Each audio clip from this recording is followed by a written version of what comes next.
Isa pong magandang araw sa inyo mga kapatid. Happy New Year! 2025 na ngayon. At gusto ko sana rin dumating muli sa inyo sa Philippines this month. Darating sana ako at makikita muli tayo. Pero bago roon, gusto ko muli magturo sa inyo tungkol sa Lumang Tipan. So pinag-aralan na natin ang mga pangako o the covenants, yung mga tipan ng Diyos na mga pangako niya para sa atin na parang puntasyon ng Lumang Tipan. Pero bago pa tayo pag-aralan yung mga aklat mismo ng Lumang Tipan, dapat din natin pag-aralan ang istruktura ng Biblia,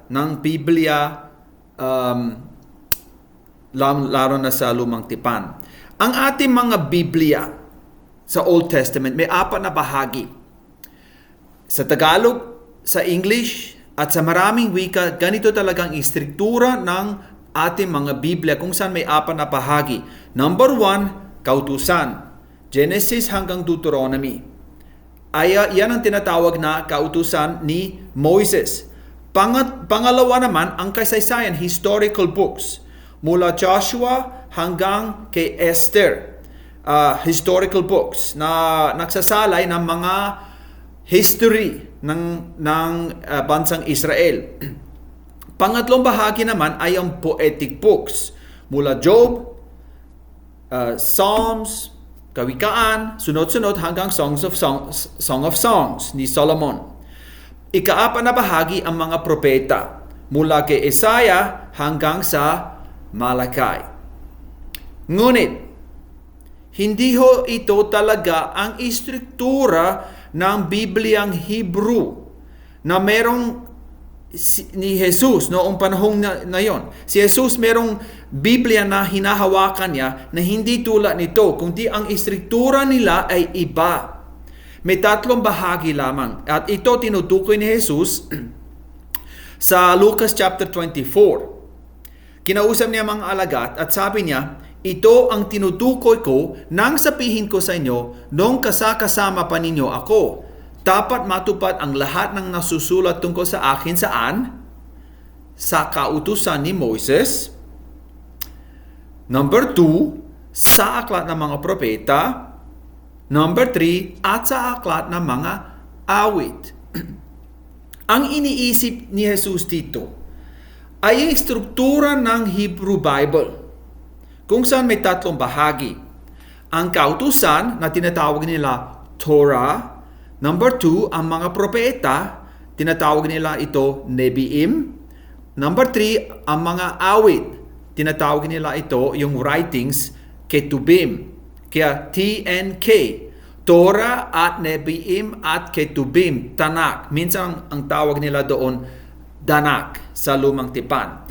Ang tanong, bakit natin alam na ito ang Biblia ang binasa ni Jesus? At hindi ang Biblia na meron tayo ngayon. Sapagkat, minsan kinausap ni Jesus ang mga Pariseo, ang mga Hudyo. At sabi niya sa kanila na sila ay palaging pumapatay sa mga propeta ng Diyos. Gusto din nilang patayin si Jesus ngayon. Sapagkat sa kasasayan ng mundo, nakita po natin at sino mang propeta na sinugo ng Diyos, hindi ibig nilang patayin sila. Yan sabi ni Jesus verse 51, mula kay Abel hanggang kay Zacarias na pinatay sa pagitan ng altar at ng templo. Oo, tinitiyak ko sa inyo na parurusahan ang henerasyong ito dahil sa ginawa nila. Sabi ni Jesus, ganon din kayo. Kayo ay pumapatay din sa mga propeta na si Jesus ay dumating, gusto nilang patayin si Jesus. Mula kay Abel na siyang una hanggang sa Zacarias na siyang huli. Ngayon sa ating pag-iisip, akala natin A hanggang C, di ba? First letter of the alphabet hanggang sa huling letter ng alphabet. A hanggang C. Tama naman ito. Ngunit ang tinutukoy talaga ni Jesus, hindi A hanggang C, kundi from the first book of the Old Testament hanggang sa huling book ng Lumang Tipan. Kung saan ang first book, ang unang libro ng aklat ng lumang tipan ay ang Genesis. Kung saan ikinukwento ang kwento ni Abel. Kung paano tinatay ni Cain ang kanyang kapatid na si Abel. Genesis chapter 4, pwede nang basahin doon. Ang huling kwento na tinutukoy ni Jesus dito ay si Zacarias na ikinukwento sa 2 Chronicles chapter 24. Sapagkat Chronicles is the last book of the Hebrew Bible, hindi Malakay, hindi Malakias, kundi ang huling libro, huling aklat ng Hebrew Bible is Chronicles. Kaya doon sinasabi, 2 Chronicles chapter 24, si Zacarias na anak ni Jehoiada na pare, so isang saserdote siya, ay pinuspos ng Espiritu ng Diyos. Tumayo siya sa harapan ng mga tao at nagsabi, ito ang sinabi ng Diyos. Bakit hindi ninyo sinusunod ang mga utos ng Panginoon? Hindi kayo uunlad kailanman. Dahil itinakwil ninyo ang Panginoon, itatakwil din niya kayo. Anong naging response nila? Nagplano ang mga opisyal na patayin si Zacarias at sa utos ng hari, pinato nila si Zacarias sa loob ng bakuran ng templo ng Panginoon at namatay ito. Itong kwento ang tinutukoy ni Jesus, sabi niya. So from the first of the book of the Bible hanggang sa last book of the Bible, ito ang naging response ng mga tao sa mga propeta ng Diyos. Gusto nilang patayin sila. Ganon pa rin. Hanggang ngayon, ibig na mga Hudyo na patayin si Jesus. Kaya, ang iniisip ni Jesus talaga dito ang Hebrew Bible, hindi ang ating Biblia, kundi ang kanilang Biblia. Ang tanong, bakit iba ang istruktura ng ating Biblia ngayon kaysa sa Hebrew Bible na hinahawakan Jesus at hanggang ngayon hinahawakan pa rin ng mga Hudyo? Bakit iba ang istruktura nila? Sapagkat noong mga 400 AD, pagkatapos mamuhay si Jesus, mga 1500 years ago, isinalin ni Jerome na isang pare, isinalin niya ang Hebrew Bible sa wikang Latin. Na ang Latin is itong salitang ginagamit ng mga Katoliko. At ang translation na ito ay tinatawag ng mga Katoliko Vulgate Bible. The Vulgate Bible is a Latin Bible. Habang ginagawa na ito, iniisip niya, paano dapat ilagay ito sa tamang struktura? At ang iniisip niya, kaya ibang pag-iisip talaga. Sabi niya, patay sa chronology. Sa sunod-sunod na nangyari, dapat magsimula sa pasimula hanggang sa katapusan. The first book is Genesis, the last book is Malachi. Sapagkat itong huling nangyari bago pa dumating si Jesus. Malachi, tama naman ito. Chronology-wise, tama siya. From Genesis hanggang Malachi. So ang inisip niya, chronology. Yan ang pag-iisip niya. Ngunit ang Bibliang Hebrew at ang pag-iisip ng mga Hudyo is not chronology. Walang mali doon. Sa totoo, walang mali. Ngunit ang iniisip nila talaga ay ito mga pangako ng Diyos, the covenants of God. Ito ay organized batay sa mga covenants of God. Batay sa mga pangako ng Diyos. Kaya ang Torah mismo is the covenant given, Torah. Nebiim, mga propeta, is the covenant history.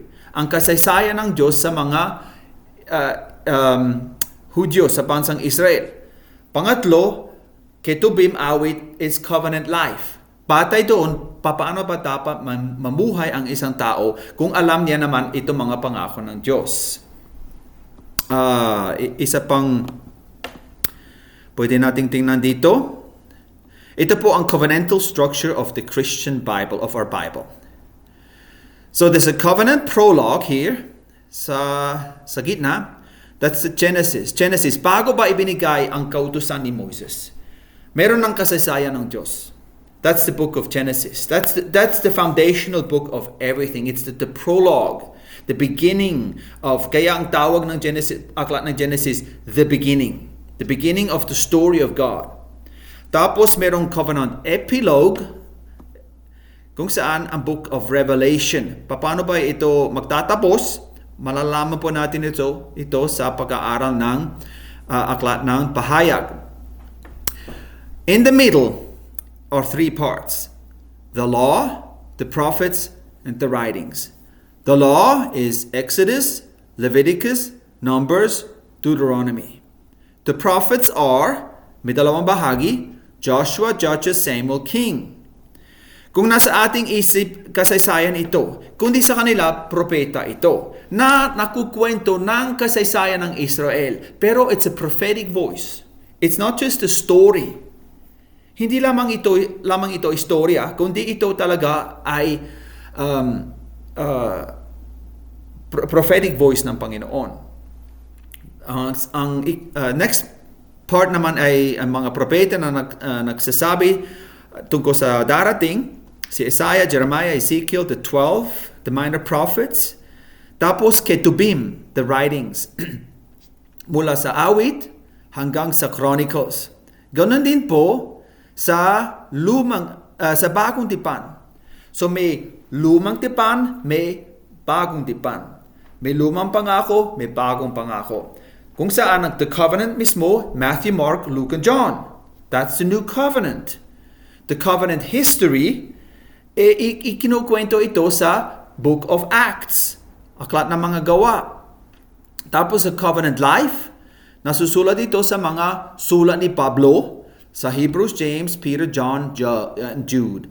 Covenant life. Paano dapat mamuhay ang isang Kristiyano ngayon? Patay sa alam na natin kung sino si Jesus.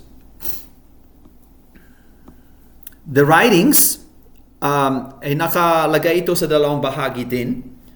Life in the land, habang sila namumuhay doon sa lupang pangako. Tapos itinakwil sila mula ng Panginoon pumunta sa malayong lugar sa Babylonia. Tapos namuhay naman sila sa exile, sa malayo. So life in the land, life in the exile. So may dalawang bahagi din ito. Balikan pa natin ito.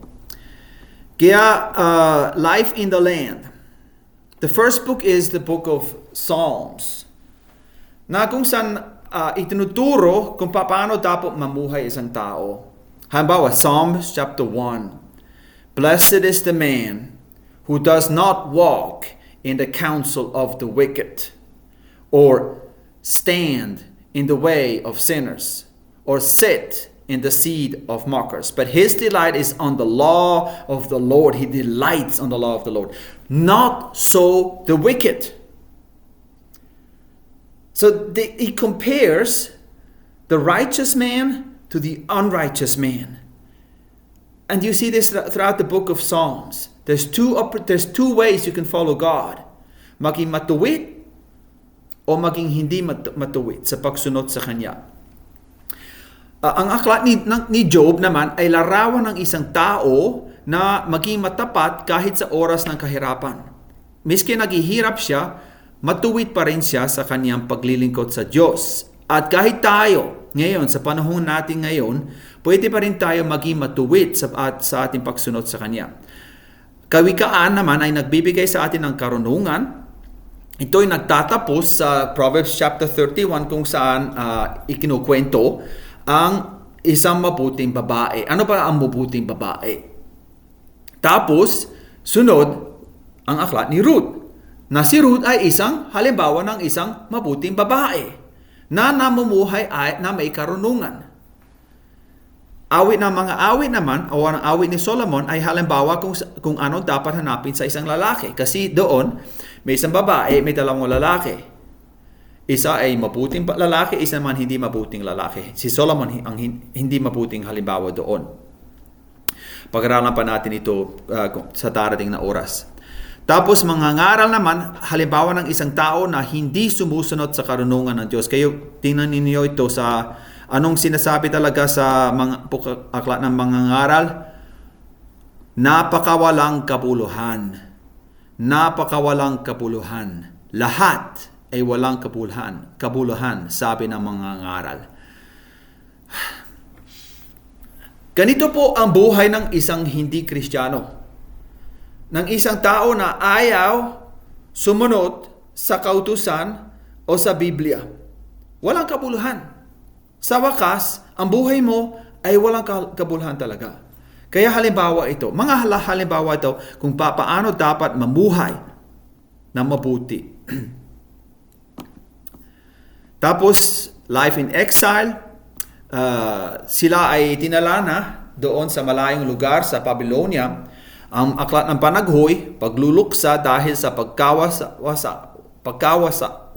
ng lupa. Si Esther at si Daniel, halimbawa ng mga taong sumusunod sa Diyos sa panahon na wala sila sa lupa o malayo sa lupa. Tapos si Ezra at Nehemiah, bumalik na sa lupa at kailangan naman turuan muli ang mga tao. Tapos Kronika, inuulit ang kasaysayan na ang focus ay sa darating na Mesiyas na si Jesus, na siyang anak ng Diyos, na siyang anak ni David din. Kaya ganito po ang estruktura ng Hebrew Bible. Hanggang dito lamang tayo sa ating pag-aaral. Nawa ito ay maging pagpapala sa inyo.